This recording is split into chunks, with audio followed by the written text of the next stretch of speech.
오늘 말씀은 어디에 시선을 두고 있는가? 옆에 분들 같이 당신은 어디에 시선을 두고 사십니까? 한번 물어보십시오.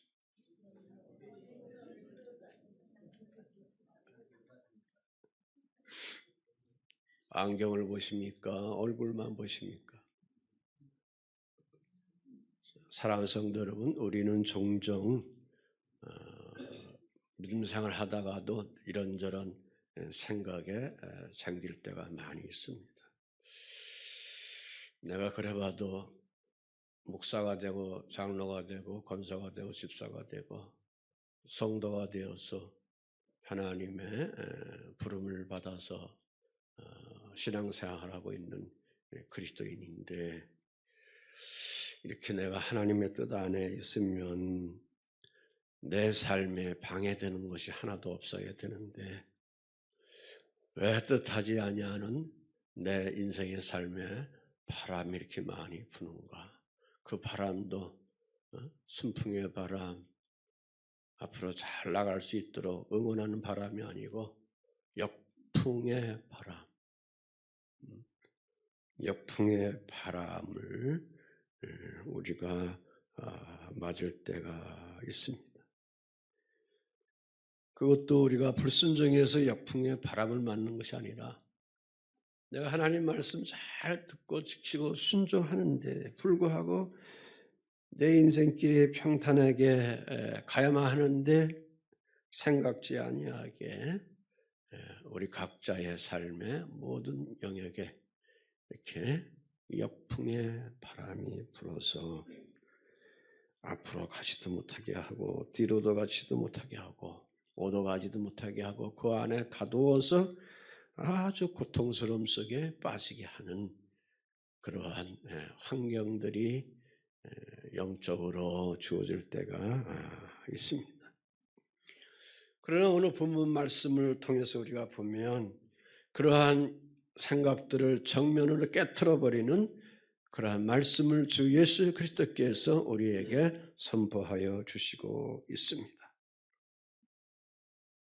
오늘 본문의 그 윗절에 보면 오병이어의 사건이 나오고 있습니다. 많은 무리들이 배고픔 속에 있을 때에 보리떡 5개와 물고기 2마리로 배부름을 가지고 흥분과 기분 좋은 상태 속에 있습니다. 자, 그러면서 예수님이 제자들을 재촉해서 호수 건너편으로 바다 건너편으로 가라 재촉하십니다. 제자들은 자기들이 원해서 지금 가는 것이 아니라 주님의 명령에 의해서 뭐 한 거예요? 순종하면서 따라갔습니다. 그런데 술이나 육지와 떨어졌을 때에 거스르는 뭘 만나요? 바람을 만났다. 거스르는 바람을 만났다 그랬습니다. 생각해 봅니다. 제자들이 예수님의 명령에 불순종했습니까? 순종했습니까? 순종했습니다. 여러분이 주님의 믿음 속에 믿음 생활하는데 순종했습니까? 순종해서 오늘 여기까지 왔습니다. 그럼에도 불구하고 어떤 때는 심한 인생의 바람, 역풍이 나를 몰아칠 때가 있다는 것입니다. 그럼 오늘 이 본문을 통해서 주 예수님께서 우리에게 주시려고 하는 그러한 생명의 진리가 뭘까?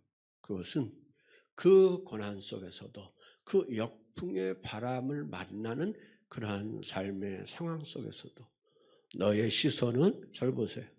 너의 시선은 어디 있느냐 그거야. 응? 너의 믿음의 안목은, 너의 믿음의 눈을 어디에 두고 있느냐 그겁니다. 오늘 이 물음에 대한 것에 대한 답을 찾으시면 따봉이 되는 겁니다. 다시 말해서 이런 어려움과 내가 원치 아니하는 고난이 있을 때에 주님이 우리에게 던지는 것은 뭐냐? 너 믿음 있는데 그 믿음이 어디 있느냐? 그 물음을 여기서 던지고 있습니다. 그 이유는 주님이 대신 우리 각자가 믿음 아닌 것을 신뢰하고 있는 것들, 환경들을 신뢰하고 있는 것들, 재물을 신뢰하고 있는 것들, 뭐 이런 것들, 건강을 신뢰하고 있는 이런 것들, 그런 것들을 주님이 어느 때에 무언가를 버리기 위해서 종종 믿음의 사람들에게, 순종 잘하는 믿음의 사람들에게 이런 것들을 던져주신다. 빈 마음에 주님을 믿는, 뭘 심어주기 위해서? 그걸 다 끄집어내서 빈 마음에 뭘 심어주기 위해서? 믿음을 심어주시기 위해서 주님이 이러한 영적인 작업을 하신다. 왜? 영적인 믿음의 생활을 업그레이드 하려고 단계 올라가서 결국은 그리스도를 닮아가는 경지에 기독교 대한감리일사회와 함께 온 성도들이 거하기를 원하는 것이 우리 주 예수님의 마음이시다라는 걸 여러분이 찾으셔야 될 줄 믿습니다. 그러니까 예수님은 여러분이나 저나 고난 속에서도 믿음의 방향을 찾고 계시다, 그 말씀입니다. 그래서 오늘 본문 말씀에 2절 23절의 그 배경과 그 이동의 명령에 따른 과정들이 나오고 있습니다. 예수님이 12 제자들에게 어디로 보내셨습니까? 바다로 보내셨습니다. 그런데 어떻게 보내셨습니까? 즉시 재촉하시면서 보내셨습니다. 즉시 재촉하다. 빨리빨리 해. 서둘러. 왜 이렇게 뜸들여? 서두르게 하기 위해서 그렇게 하는 겁니다. 제자들이 자발적으로 이 행동하는 것이 아니라 예수님의 명령에서 제자들이, 12 제자들이 그 말씀에 다 어떻게 했느냐? 반대하는 사람 하나도 없이 다 순종하면서 노를 저면서 주님이 원하는 그 바다 건너편, 호수 건너편을 향하여 노를 열심히 주면서 그 앞에서 어떤 사건이 있었어요? 오병이어의 사건이 있었으니까, 기적의 사건들을 경험했으니까 많은 민중들은 그러한 배고픔 속에 있을 때 배부름으로 나중에 배가 채워졌으니까 그 예수님을 뭘로 삼으려고 했느냐? 요한복음에 보면 왕으로 삼으려고 그렇게 했거든요. 제자들의 마음도 흥분했을 겁니다. 그래서 착각했을 것입니다. 그래서 예수님의 생각은 그러한 업그레이드된 엉뚱한 것 속에 업그레이드되어 있는 그 제자들의 그러한 흥분된 마음을 떼어내기 위해서 다른 장소로 옮기는 작업을 행하신다. 그 다른 장소가 뭘까요? 그 답을 찾으셔야 합니다. 여러분들의 믿음 생활을 하나님께서 잘하고 있는데, 순종하면서 잘하고 있는데, 때로는 자기도 모르게 교만되어 가지고 내가 이 정도면 되지, 이 정도 되지 하는 그러한 어떠한 틀에 매이려고 했을 때 주님은 그것을 거기서 빠져나오기 위해서 다른 환경으로 바다 건너편에 가라, 그렇게 주님이 명령할 때가 있습니다. 기적이 있는 사건 이후, 우리가 하나님의 큰 은혜를 받은 사건 이후 뭐가 금방 찾아올 수 있는 가능성이 많으냐? 나를 무너뜨리려는 위험성이 많다는 것을 여러분이 꼭 영적인 직시를 하셔 나가야 될 줄 믿습니다. 그러니까 하나님보다 하나님이 하신 일에 우리가 취할 수 있습니다. 이 말은 뭐냐? 하나님보다 하나님이 하신 일, 사역의 일, 보여주는 기적, 오병이의 사건, 보리떡 5개와 물고기 2마리를 통해서 5,000명을 먹여서 남자들만, 그 식구들, 아내들 다 해봐. 그러면 한 번 10,000명 된다 이렇게 생각할 때 거기에만 우리들이 포커스를 둔다는 거죠. 우리가 믿음 생활하면서 은사를 주시면 하나님이 이런 것들을 했어, 저런 것들을 해줬어, 뭘 환상을 보여줬어, 거기에 자꾸 포커스가 둔다는 거죠. 그거는 현상이지, 그거는 본질이 아니다는 거예요. 그거는 생명이 아니다는 거예요. 무슨 말씀인지 동의하시죠? 그러니까 우리가 믿음 생활할 때 순종하면서 잘 하고 있을 때에 종종 여러분 자신이 이해하지 아니하는 역풍으로 막 몰아쳐는 바다로 집어넣을 때가 있습니다. 저도 이제 40년 목회하면서 그 과정을 거쳤을까요? 안 거쳤을까요? 많이 거쳤거든요. 예? 많이 거쳤어요. 그걸 알기 위해서 기도하고 눈물 뿌리고 애통하고 하는, 그리고 감정 추스리고 상함받았던 그러한 마음에 그러한 감정 상한 것들을 버리기 위해서 고통스러운 그 나날들이 있는 것처럼 사랑하는 성도 여러분, 각자에게도 거기에 대해서 글을 써보려면 많이 쓸 겁니다. 역풍의 바람이 몰아칠 때가 있습니다. 왜 그럴까? 여러분이나 저를 주 하나님이 망하게 하려고, 짓밟아 버리려고, 파괴해 버리려고 그렇게 일부러 하시는 것일까? 그것은 절대 아니다. 결론을 먼저 지으셔야 될 줄 믿습니다. 바다는 징계하는 장소가 아닙니다. 그 바다는 여러분 각자가 가지고 있는 믿음을 모하려고, 더 정결케 하기 위해서, 더 굳게 세우기 위해서 주님이 가끔 이러한 영적 단계에 우리 사랑하는 성도들을 집어넣는다는 것을 아셔야 될 줄 믿습니다. 그 안에 하나님이 우리를 그냥 버릴까요? 아니, 오히려 더 다를 때보다 하나님이 강하게 보호해 주시고 위로해 주시고, 더 나아가서 여러분이나 저나 영적인 자람을 위하여, 성숙을 위하여 하나님께서 그러한 역풍이 부는 바다로 인도해 주십니다. 바다로 처음에 제자들이 노져 갔을 때에 얼마나 기뻤겠어요. 조금 전에 그 들판에서 기적의 사건을 누렸는데 얼마나 흥분했겠어요. 노래도 했겠지요. 야, 우리 예수님이 최고야, 최고야. 나는 더 많이 먹었어. 내가 떼어주는 곳마다 막 그 빵이 늘어났어. 고기가 늘어났어. 제자들 12명 노를 저면서 떠들면서 노래하면서 갔을 거 아니에요. 그러다가 생각지 아니하는 뭘 만난 거예요? 거스르는 바람, 역풍을 역풍을 부는 바람을 맞이하게 된 거예요. 내가 이렇게 기도했는데, 내가 말씀 묵상했는데 주님이 이렇게 형통하게 열어줬어.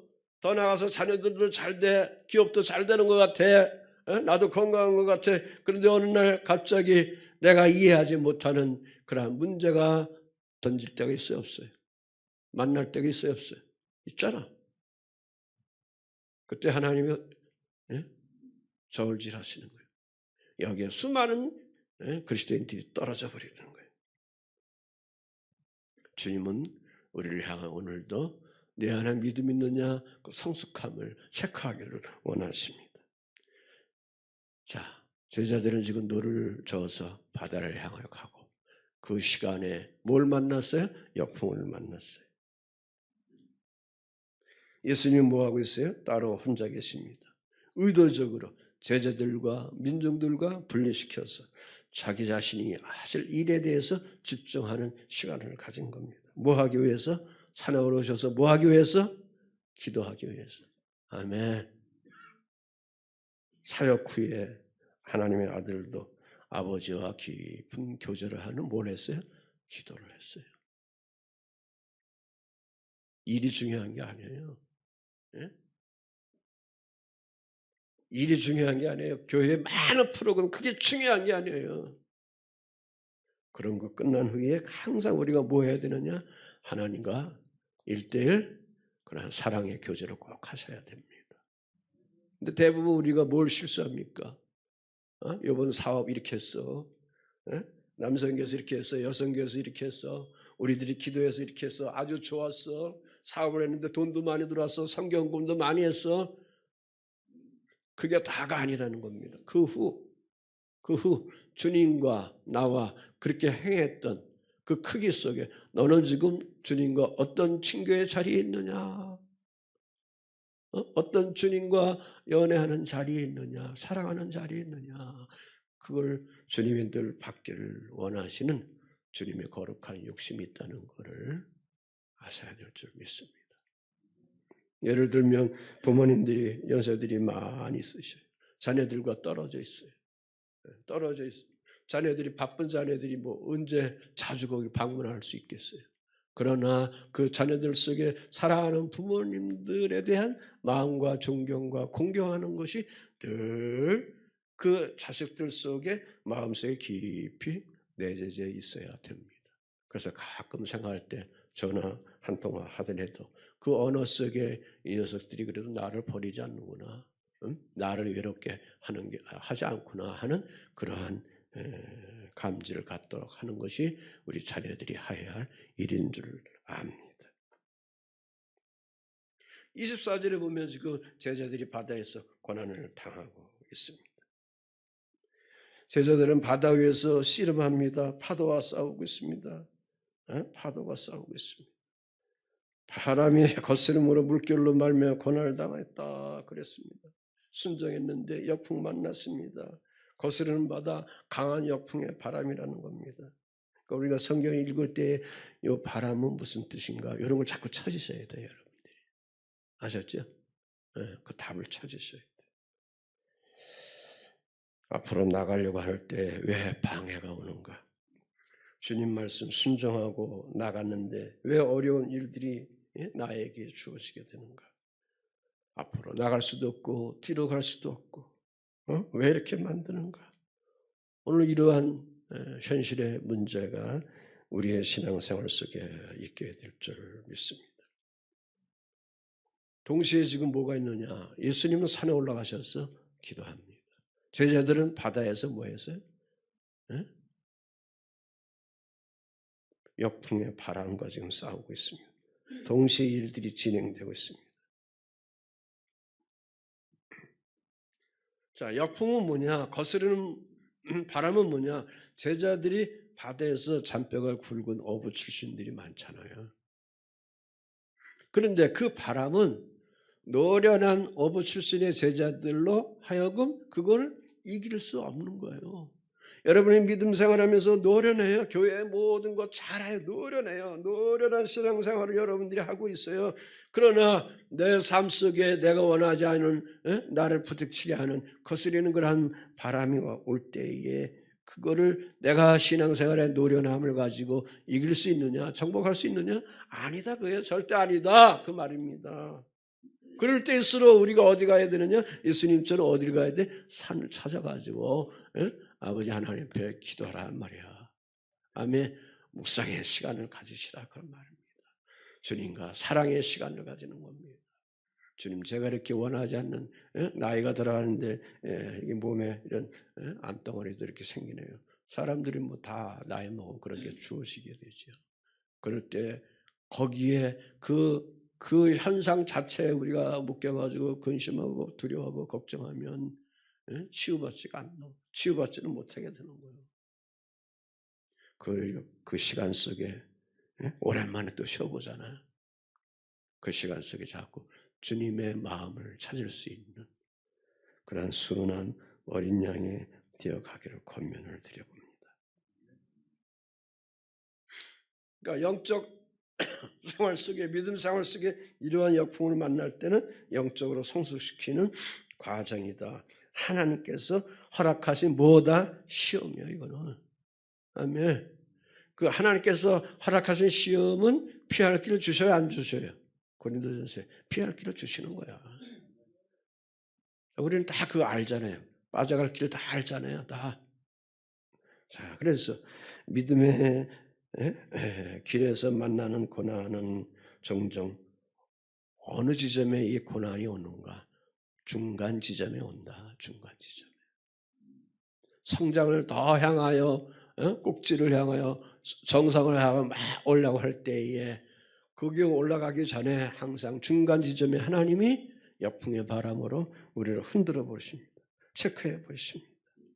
포기하려고 하는 지점에 우리가 있을 때에 하나님께서 우리를 흔들어 버리는 겁니다. 역풍의 바람으로. 왜? 강하게 살아한 당신의 자녀들을 제자들을 뭐 하려고? 빚어놓으려고. 아멘. 최고의 옥합으로 최고의 도자기로 만들기 위하여 금은보화처럼 만들기 위하여. 아멘이시죠? 그래서 영적 싸움은 고립이 아닙니다. 그러므로 여러분이나 저에게 종종 찾아오는 고난은 방치가 아닌 겁니다. 인생의 방치가 아닙니다. 그래서 우리 믿음의 사람들은 말씀에서 이미 선포했기 때문에 두려워하고 걱정할 필요가 없어요. 근데 여러분이나 저나 뭐 두려워하고 걱정이 먼저 앞서잖아요. 앞서잖아요. 하나님이 우리를 방치하는 것도 아닌데 걱정하고 두려워합니다. 우리가 고난받을 때 예수님은 산에서 뭐 하신다? 기도하고 계시다. 그 기도가 아버지와 아들과의 관계 속에 있지만 당신이 그 갈릴리 호수로 보내놓은 제자들을 향하여 기도할 거야 안 할 거야? 하고 계시잖아요. 주님은 아시죠? 그 상황을. 여러분의 삶도 주님이 아실까요? 모를까요? 아시죠? 여기까지 믿음이 여러분이 자라야죠. 아멘. 근데 대부분 성도들이 아니야, 주님은 몰라, 나만 알아, 나만. 그래서 거기에 묶여가지고 시험에 빠지고 걱정하고 그래서 우울함에 빠지고 우울증에 걸리게 하고 공황장애까지도 빠지게 하고 그렇게 된단 말입니다. 항상 나를 위해서 주 하나님이 뭐 하신다? 주 예수님이 뭐 하신다? 기도하고 계시다는 것을 잊지 말아야 될 줄 믿습니다. 그러므로 일산야간교회 성도들 여러분 한 분 한 분 속에 장로님들이 여러분을 놓고 기도하고 권사님들이 여러분을 놓고 기도하고 목사가 여러분을 놓고 기도하고 집사님들이 서로 여러분들을 놓고 기도하고 있다는 것을 그냥 인지하시고 그렇게 담대한 마음을 가지고 내 삶의 현실 속에 부닥쳐 있는 것들을 주님 안에서 찾아갈 수 있는 그러한 거룩한 생각들을 갖기를 주의 이름으로 부탁을 드립니다. 그런데 지금 본문에 보면 제자들이 어떤 모습 속에 있습니까? 25절, 27절에 자, 예수님이 바다 위로 걸어오시는데 뭘로 봤어요? 먼저 유령으로 봤습니다. 왜 그렇습니까? 두 번째, 뭐가 그들이 마음을 장악했어요? 두려움이 그들을 장악했기 때문에 그런 겁니다. 그러니까 27절에 그래서 예수님이 즉시 뭐라 그래요? 안심하라, 나다, 뭐 하지 말라? 두려워하지 말라 그랬습니다. 이제 밤 사경이라는 것은 새벽 3시, 뭐 한 5시 그 시간, 그때 잠이 제일 깊어질 때, 제일 많이 올 때, 제일 지치고 힘들고 포기하기 쉬운 그러한 시간, 그러한 시간. 경찰서에서 치료하는 사람들이 이 시간을 이용하잖아요. 귀찮으니까 다 불어보는 거지. 예수님은 가장 늦은 것처럼 보이는 순간에 오신다 안 오신다?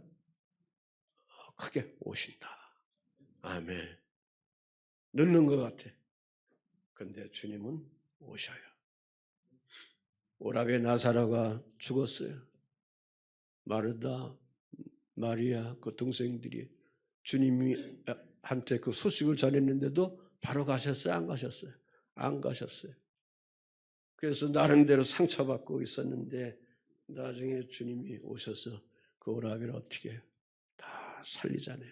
그 시간에 뭘 원했을까? 그들이 그 오라비를 살릴 수 있는 그러한 관계 형성을 하는 거예요. 무엇으로?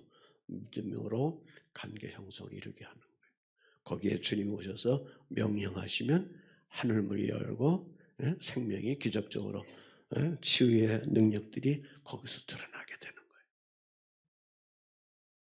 내가 하나님 앞에 제물로 모든 것을 어떻게 올려드려야지.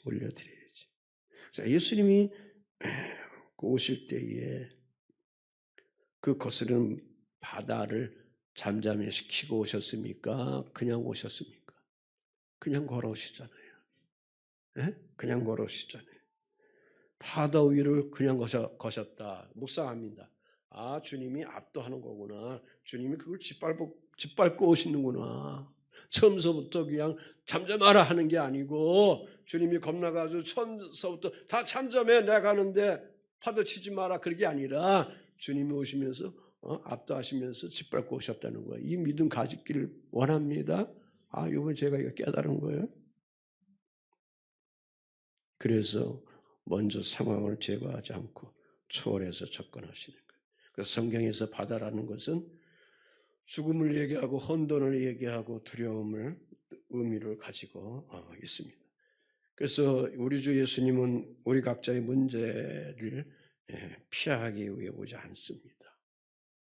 주님이 오시는 건 뭐예요? 해결하기 위해서, 짓밟아버리기 위해서, 무너뜨리기 위해서, 아멘, 풀기 위해서, 묶여있는 거 풀기 위해서. 아멘. 아멘. 그래서 제자들이 지금 겪고 있는 그 바다는, 제자들이 지금 겪고 있는 그 거스리는 그 풍랑은 불순종의 결과가 아니잖아요. 어떤 결과요? 순종의 결과로 지금 고난을 받고 있잖아요. 그러니까 잘 보세요. 하나님의 뜻 안에, 하나님 말씀을 순종하면서도 그 안에 뭐예요? 우리에게도 뭐 있다? 시험이 있다는 거예요. 아이고, 깊은 진리예요. 깊은 진리예요. 하나님의 뜻 안에 있는데도 풍랑이 와요. 그러니까 순종이라는 것은 항상 평안한 환경을 우리에게 보장하는 거 아니에요. 늘 평안한 환경에서도 주님은 성도들의 믿음을 뭐하고 계시는가? 저울질하고 계시다. 잘 됩니까? 형통합니까? 살만하십니까?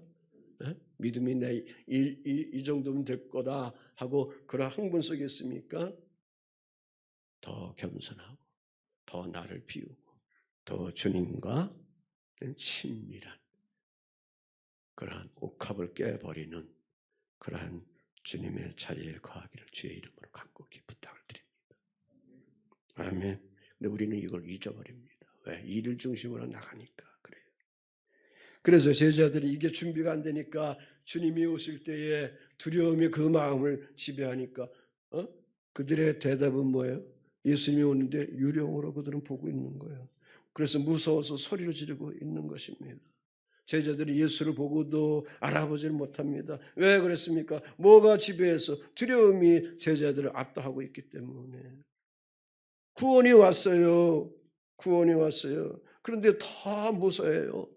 예수 그리스도가 구원하기 위해서, 건지기 위해서 왔어요. 그런데 제자들은 더 무서워하고 있습니다. 왜? 두려움이 그들의 영적인 세계를 분별하지 못하고 있기 때문에. 걱정, 의심 이게 많으면 영적 세계를 분별을 못하게 되는 거예요. 오늘 설교 아주 깊은 설교입니다. 고급 설교입니다. 그래서 두려움은 하나님의 임재를 뭘로 본다? 유령으로 보는 거예요. 하나님이 오는데도, 주님이 우리 곁에 있는데도 뭘로 본다? 두려움이 있을 때는, 의심이 있을 때, 믿음이 가지 않을 때는, 확신이 가지 않을 때는 뭘로 본다? 사탄으로 보는 거야. 유령으로 보는 거야. 그렇게 어리석게 된다는 것입니다. 그때 주님이 뭐라고 할까요? 나다, 안심하라, 나다 하면서 하신 말씀이 두려워하지 마라 그런 거예요. 분별의 영이 있기를 바랍니다. 분별할 수 있는 믿음의 촉각이 여러분에게 있어야 합니다. 여기 나라는 말은 헬라어로 에고엠이라 그랬습니다. 나 스스로 있는 자. 하나님의 자기 계시. 모세도 하나님의 자기 계시를 알고 있지요. 그래서 예수님은 상황을 설명하지 않고 먼저 자기를 뭐예요? 밝히셨어요. 자기 계시를 한 거예요.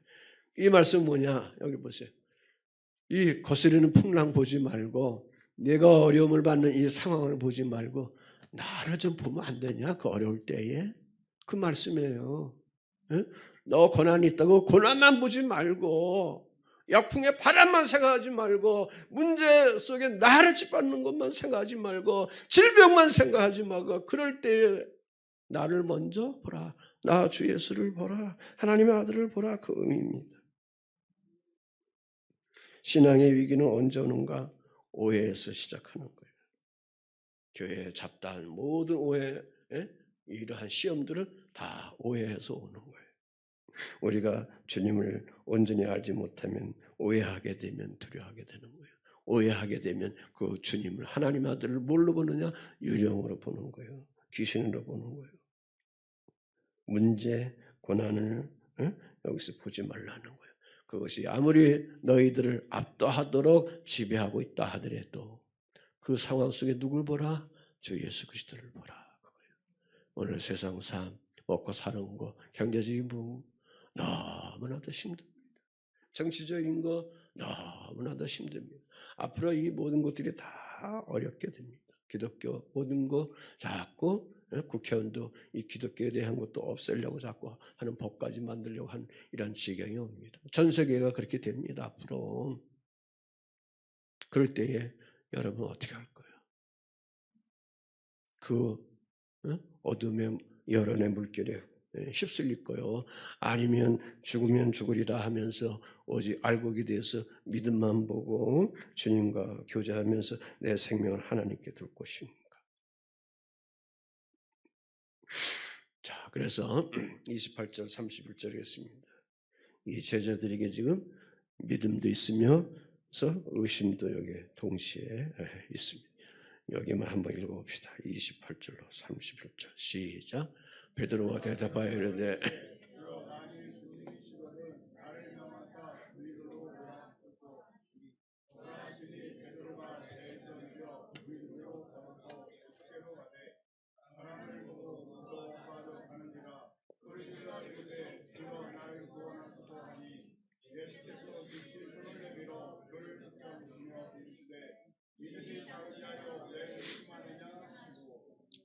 아멘. 주님, 만일 주님이시거든 나를 명하사 무리로 오라 하소서. 예수님이 보였는데도 아직 수제자 베드로는 예수님을 인정 못하고 있는 거예요. 분별을 하지 못하고 있는 거예요. 왜? 의심이 섞이니까, 두려움이 있으니까, 공포가 주어지니까, 유령으로 보기 때문에 그렇게 되는 거예요. 그때 주님은 한마디로 했어요. 뭐라 그래요? 두 말, 오라. 오라, 오라. 나에게 오라 그랬습니다. 나에게 오라. 그러니까 믿음은 설명이 아니다라는 거예요. 믿음은 응답에 대해 뭘로 나가야 돼? 행동으로 나가야 되는 거예요. 행위로 나가야 되는 거예요. 아멘. 응답에 대한 그런 관계로 나가야 되는 거예요. 그때에 베드로가 예수님 저 어떻게 해? 자기도 예수님에게 모두 초점을 두니까 시선을 두니까 자기도 예수님처럼 물 위로 걸어가게 된 거예요. 그런데 바람을 보고 뭐 했어요? 무서워했다. 상황을 보다가 빠져버린 거예요. 환경을 보다가 실패해버린 거예요. 그러니까 문제는 바람이 아니라 역풍이 아니라 뭐가 문제예요? 시선이에요. 시선. 아멘. 시선. 제가 그동안 설교한 거 지금 책 한 권 내려고 한 52 그 부에 대한 책 한 권만 내려고 하는데 그 첫째 일부에 첫째 나오는 게 시선에서 있는 자리라는 그러한 주제가 있습니다. 거기에 17개에 대한 이제 영적 수필이 거기 들어갑니다. 아들 며느리에게 어제 하나 보냈더니 아유 아버님 이거 꼭 책 내세요. 그래서 나도 응원 받아가지고 지금 한 5개만 준비하면 이제 다 이제 마무리해 나갈 겁니다. 시선을 어디다 두느냐 그 말씀입니다. 그러니까 믿음은 감정이 아니라는 거예요. 믿음은 결심이 아니라는 거예요. 믿음은 주님이 나를 통해 이렇게 부르실 때 뭘로 나가라? 행동으로 나가라. 증명시켜야 합니다. 그러니까 물 위로 걷는 것은 능력이 아니라 뭐예요? 물 위로 걷는 것은 능력이 아니라 주님과 나와의 뭐예요? 관계를 이루어 나가야 되는 거예요. 그럴 때 하나님의 일이 나타나는 거예요. 초월적인 하늘의 문이 열려지게 되는 겁니다. 그래서 말씀의 걸음을 옮길 때 하늘 문이 열리게 되는 것입니다. 소리 질러서 주여 나를 구원하소서. 왜 구원해달라고 그래요? 바람 보고 역풍을 보고 무서워했기 때문에. 그래서 살려달라고 주님께 여기서 애원을 하고 있는 겁니다. 자, 기도라는 것은 베드로의 기도라는 것은 복잡한 게 아닙니다. 아주 주구장창 긴 게 아닙니다. 아주 짧은 겁니다. 대신 정확한 겁니다. 믿음의 사람도 두려움을 오게 되는 겁니다. 그때의 그 믿음은 무너지는 시간에도, 두려움 때문에 묻어는 시간에도 우리는 어떻게 되느냐? 베드로처럼 용기 내서 뭘 찾아야 돼? 기도하셔야 된다. 주님을 부르라는 거, 구원시켜 달라고 외치시라, 그 말씀입니다. 아멘. 짧은 기도라도 방향이 맞으면 그 구원이 우리에게 오게 되는 거예요. 그러니까 예수님이 즉시 당신의 손을 내밀어서 그를 붙잡아 주시는 거예요. 하신 얘기. 믿음이 작은 자여 왜 의심하였느냐. 정죄가 아니고 심판이 아니고 관계의 언어다. 친밀한 언어다. 내가 너 사랑한다는 언어다. 그 말씀을 거기서 우리에게 주고 있는 것입니다. 다시 말해서 너 나를 보다가 나를 보면서 시선을 나를 보면서 올 때는 무리에서 잘 걸어왔잖아. 그런데 지금 뭘 봤어요 갑자기? 거스르는 파도를 보고 뭐 했어요? 무서워했다. 그거예요. 그러니까 다른 것을 보니까 나 아닌 주 예수 그리스도가 아닌 것을 보니까 이러한 실패가 온 거예요. 고난이 온 거예요. 힘듦이 온 거예요. 그런데 놀라운 것은 하나님은 그러한 주의 성도들을 그 바다에 빠져서 익사하도록 죽도록 내버려 두시는 하나님일까요? 아닐까요? 그런 하나님이라면 뭘 예수님이 여기서 왜 이 말씀하시겠어요? 구원하시는 하나님으로 우리 주님이 우리에게 지금 오셨다, 그 말씀인 것입니다. 건져주시는 하나님, 살리게 하시는 하나님, 건강으로 회복하시는 하나님, 아름다움과 평강을 누려 나갈 수 있는 가정을 회복하게 하시는 그런 하나님 소망 가지셔야 합니다. 아멘. 자, 그래서 여기서부터 놀라운 일이 나타나요. 32절, 33절에 예수님이 배에 오르자 바람이 어떻게 됐어요? 그쳤어요. 그러니까 바람이 그친 것은 어느 시간이에요? 예수님이 배에 오르는 시간에 동시에 뭐 했어요? 바람이 그쳤어요.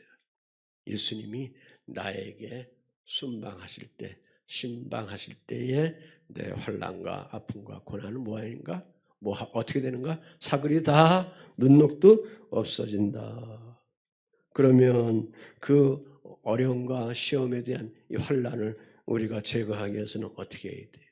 그 주님을 항상 내 삶에, 내 가정의 배에, 내 일터의 배에, 내 육체의 배에 항상 오르시도록 그렇게 여러분들이 배려해 드려 나가야 될 줄 믿습니다.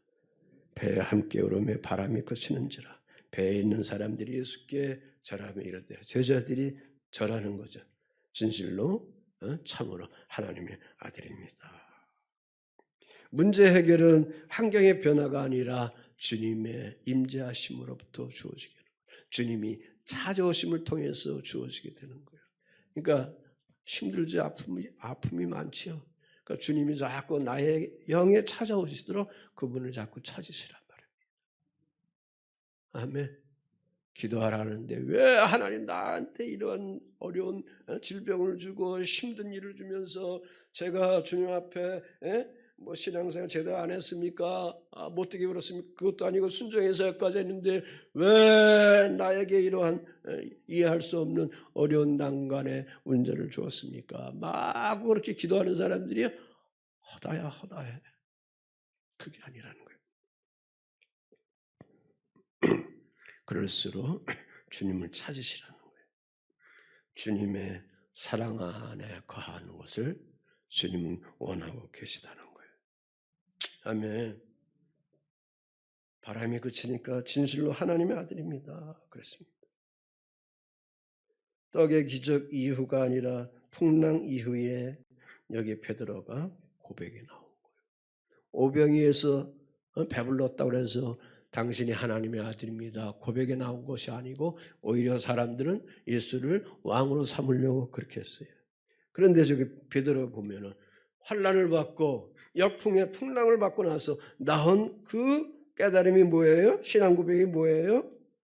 당신은 하나님의 아들입니다. 진실로 하나님의 아들입니다. 라는 진정한 고백이 여기서 나왔다. 그 말씀입니다.